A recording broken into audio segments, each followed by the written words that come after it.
Hello everyone, मैं हूं doctor शिखा और आपका स्वागत है मेरे यूट्यूब चैनल पे। आज हम बात करने वाले हैं गाउट पर। गाउट जो होता है इसे हिंदी में गठिया भी बोलते हैं। ये जो बीमारी होती है बेसिकली आपके जॉइंट्स की होती है, जहाँ पे जो दो बोन्स मिलती हैं, जहाँ पर उसकी वहाँ पे जो जॉइंट बनता है उसकी बीमारी होती है, जहाँ पे इन्फ्लेमेशन हो जाता है, जिसके वजह से आपको वहाँ पर दर्द होना, वहाँ पर आपको सूजन होना, इन सब की शिकायतें होती हैं। ये जो दर्द सूजन होता है आपके 1 हफ़्ता 2 हफ़्ता रहता है और फिर अपने आप ही ठीक हो जाता है। ये जो बीमारी होती है गठिए की, ये जनरली देखा जाता है कि एक ही जॉइंट पे होगा आपकी शुरुआत जो होगी। आगे आगे जैसे ही आपको ये ज़्यादा दिक्कत देने लगेगा तो इसमें कई सारे जॉइंट्स भी इन्वॉल्व हो जाते हैं एक टाइम पे। नहीं तो जनरली ये एक वक्त पर एक ही जॉइंट को अफेक्ट करता है। और जो इसमें सबसे ज़्यादा अफेक्टेड जॉइंट होता है वो होता है आपका जो अंगूठा होता है पैर का, वो इसमें सबसे ज़्यादा अफेक्ट होता है। इसके साथ साथ और जो जॉइंट्स होते हैं जहाँ पर ये अफेक्ट करता है वो आपका एड़ी हो गया। एड़ी के ऊपर जो एरिया होता है वहाँ पर आपको दर्द होता है कभी कभी। कभी कभी आपके नीज़ जो हैं, घुटने हैं, वहाँ पर ये इफ़ेक्ट करता है। आपकी जो उंगलियाँ हो गई, रिस्ट हो गया और जो कोनी हो गई, यहाँ पे भी ये कभी कभी दर्द होता है। जनरली ये कॉमनली आपके जो पैरों के जॉइंट्स हैं उसमें ज़्यादा देखा जाता है रादर देन जो आपके हाथों के जॉइंट्स होते हैं। गाउट में कई तरीके की स्टेजेस होती हैं, जिसमें से कि स्टेज होती है एक हाइपर यूरेसीमिया, जिसमें कि आपका जो यूरेट लेवल होता है ब्लड का वो बढ़ जाता है। और आपका जो ब्लड में यूरेट लेवल हो गया उसकी वजह से जो क्रिस्टल्स हैं, आपका यूरेट क्रिस्टल्स, वो आपके जॉइंट्स में जाके जमना शुरू हो जाते हैं। ये जो क्रिस्टल्स होते हैं ये सुई जैसे छोटे छोटे धातु होते हैं जो आपके जॉइंट्स में जाके जमा होना शुरू कर देते हैं। स्टेज पर आपको ज़रूरी नहीं है कोई साइन एंड सिम्टम्स हो, बस आपका ब्लड में जो यूरेट लेवल होता है वो बढ़ जाता है बिना किसी साइन एंड सिम्टम के। एक स्टेज होती है गाउट फ्लेयर। गाउट फ्लेयर जो होता है ये वो स्टेज होती है जब आपको साइन एंड सिम्टम्स आना शुरू हो जाते हैं, जैसे कि आपके घुटनों में या फिर जो भी अफेक्टेड जॉइंट है वहाँ पे दर्द होना, सूजन होना। तीसरा स्टेज होता है इंटरक्रिटिकल गाउट स्टेज, जहाँ पे ये जो गाउट है, जो आपके अटैक्स आते हैं, एपिसोड्स आते हैं एक के बाद एक, ये उन दोनों एपिसोड के बीच का स्टेज होता है जहाँ पे आपको कोई भी साइन एंड सिम्टम्स नहीं होते हैं। ये जो गाउट है ज़रूरी नहीं है आपको एक ही बार हो। अगर आपने ध्यान नहीं रखा अपना उसके लिए तो ये हो सकता है आपको बार बार आए, भले वो साल भर में आ रहे हों, भले वो हर महीने आ रहे हों, तो आपको इसका ध्यान रखना ज़्यादा ज़रूरी है। तो इंटरक्रिटिकल स्टेज उन्हीं 2 एपिसोड्स के बीच का टाइम होता है जहाँ पर आपको कोई साइन एंड सिम्टम्स नहीं होते। और एक स्टेज होता है टोफस, जहाँ पे आपका ये बहुत लेटर स्टेज होता है, जब बहुत ज़्यादा डैमेज होना होता है, ये वाला स्टेज होता है। यहाँ पर क्या होते हैं, जो यूरेट क्रिस्टल्स होते हैं ये एक्चुअली मोनोसोडियम यूरेट क्रिस्टल्स होते हैं और ये आपके स्किन के अंदर जाके जॉइंट्स के आसपास वाले एरिया में और कई बार आपके जो ऑर्गन्स हैं जैसे कि किडनी हो गया, वहाँ जाके ये जम जाते हैं और दिक्कत ज़्यादा देने लगते हैं। बार बार आपको इसका दर्द होने लग जाता है और इस किडनी में जमा होने की वजह से आपको इसकी पथरी की शिकायत भी होने लग जाती है। अब बात करते हैं कि यूरेट आपके ब्लड में कहाँ से आता है।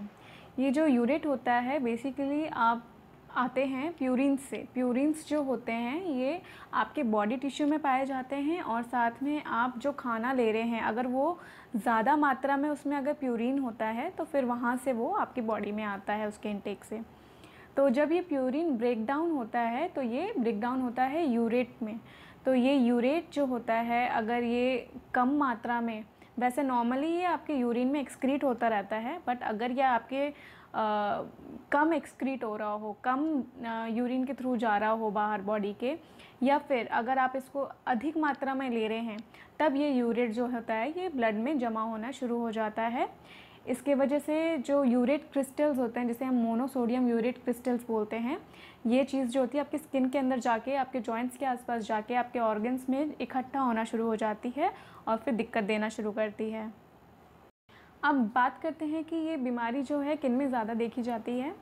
ये गाउट की जो दिक्कत होती है ये मेल्स में, पुरुषों में ज़्यादा देखा जाता है महिलाओं के मुकाबले। महिलाओं में ये दिक्कत तब होती है जब उनके पीरियड्स बंद हो जाते हैं। ईस्ट्रोजन की कमी से उनको ये गठिए की बीमारी जो होती है वो होने शुरू हो जाती है, पर ज़्यादातर ये मेल्स में ही देखा जाता है। साथ में जो मिडिल एज पीपल होते हैं, जिनकी उम्र जो होती है वो 40 से 60-70 के बीच में होती है, उनमें ये ज़्यादा देखी जाती है। और जो लोग बीपी की दवाइयाँ ले रहे हैं या फिर डायूरेटिक्स ले रहे हैं, एस्पिरिन ले रहे हैं लंबे टाइम से, तो उनको ये गठिए की दिक्कत हो जाती है। जो लोग पानी कम पी रहे हैं उनमें ये दिक्कत होती है। साथ में जिनको फैमिली में पहले रह चुकी है ये दिक्कत, तो ये एज हेरिडिटरी भी पास ऑन होती है आगे जाके। और जो लोग ऑर्गन ट्रांसप्लांट करके बैठे हैं उनको भी ये दिक्कत हो जाती है। साथ में जो लोग ज़्यादा मात्रा में रेड मीट ले रहे हैं या फिर किडनी लिवर ऑर्गन मीट ले रहे हैं, तो उनमें भी ये दिक्कत होती है ज़्यादा। और जो ज़्यादा सेवन करते हैं अल्कोहल का, स्पेशली जो बियर होता है और जो सॉफ्ट ड्रिंक्स होते हैं, इनमें ये ज़्यादा दिक्कत देखी जाती है। साथ में जो विटामिन B3 का ज़्यादा डोज लेते हैं, उनमें ये दिक्कत ज़्यादा होती है, जो ज़्यादा मात्रा में विटामिन B3 लेते हैं। जिन लोगों में ओबेसिटी होती है या जिनमें मोटापा होता है, ये चीज़ गठिए की बीमारी उनमें भी ज़्यादा देखी जाती है। और साथ में जो लंबे समय से किडनी की प्रॉब्लम से परेशान हैं, उनमें भी ये गठिए की बीमारी देखी जाती है। अब बात करते हैं कि ये जो डायग्नोसिस है कैसे हो कि आपको गाउट है। इसमें ब्लड टेस्ट किया जाता है, जिसमें कि आपका जो यूरिक एसिड लेवल होता है ब्लड का, वो नापा जाता है। महिलाओं में ये लेवल जो होता है वो 6 मिलीग्राम पर डेसीलीटर से कम होना चाहिए, और पुरुषों में ये जो लेवल है वो 7 मिलीग्राम पर डेसीलीटर से कम होना चाहिए। इसके साथ कभी कभी हम लोग जो जॉइंट्स होते हैं जहाँ पे स्वेलिंग होती है, तो वहाँ पर जो पानी होता है जिसको हम साइनोवियल फ्लूइड बोलते हैं, वो निकालते हैं और उसकी जांच की जाती है माइक्रोस्कोप के नीचे। और उसमें देखा जाता है कि जो क्रिस्टल्स बनते हैं आपके यूरेट के, वो वहाँ पर है कि नहीं। तो इस पूरे प्रोसेस को आर्थ्रोसेंटेसिस कहते हैं। आप बात करते हैं कि आपको अगर ये चीज़ है, दिक्कत है, तो इसमें आप क्या कर सकते हैं, कैसे मैनेज कर सकते हैं इसको। दर्द को मैनेज करने के लिए आप इसमें आइसिंग कर सकते हैं। जो ठंडी बर्फ़ है आप उसका सेक लीजिए, तो उससे आपके जो पेन है और जो स्वेलिंग है उसमें रिलीफ मिलेगा आपको। साथ ही अगर जो इफ़ेक्टेड एरिया है, जैसे कि अगर आपको घुटने में दर्द है, तो फिर वो आप थोड़ा उठा के रखिए, अपने पैर के नीचे थोड़ा तकिया रख के आप अपने पैर को अगर उठा के रखेंगे तो उसमें पेन में थोड़ा रिलीफ मिलेगा, स्वेलिंग में रिलीफ मिलेगा। इसके साथ साथ ज़्यादा मूवमेंट ना करें, अफेक्टेड एरिया जो भी है उसको रेस्ट पे रखें। और अगर आप ओवरवेट हैं तो आप एक्सरसाइज करिए और अपना जो वज़न है वो कम करिए। इससे जो यूरेट लेवल्स होते हैं वो ब्लड में कम हो जाते हैं। और साथ में आप जो फ्लूइड इंटेक है उसे बढ़ाइए, जो पानी का इंटेक है वो मैक्सिमम रखिए। ज़्यादा से ज़्यादा पानी पिए ताकि जो आपके यूरिक क्रिस्टल्स बन रहे हैं वो फ्लश आउट होते रहें। और हो सके तो अल्कोहल या फिर बियर जो है उसे आप अवॉइड करिए टोटली। और साथ में जो आपका रेड मीट है उसका सेवन थोड़ा कम करिए। और इसके साथ साथ आपको एक्सरसाइज अपनी कंटिन्यू रखनी चाहिए। होम्योपैथी में इसकी कई दवाइयाँ हैं जिससे कि इसका इलाज हो सकता है।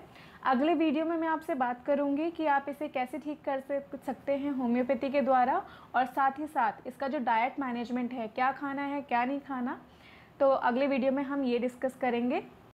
मिलती हूँ आपसे नई वीडियो में। Till then good bye.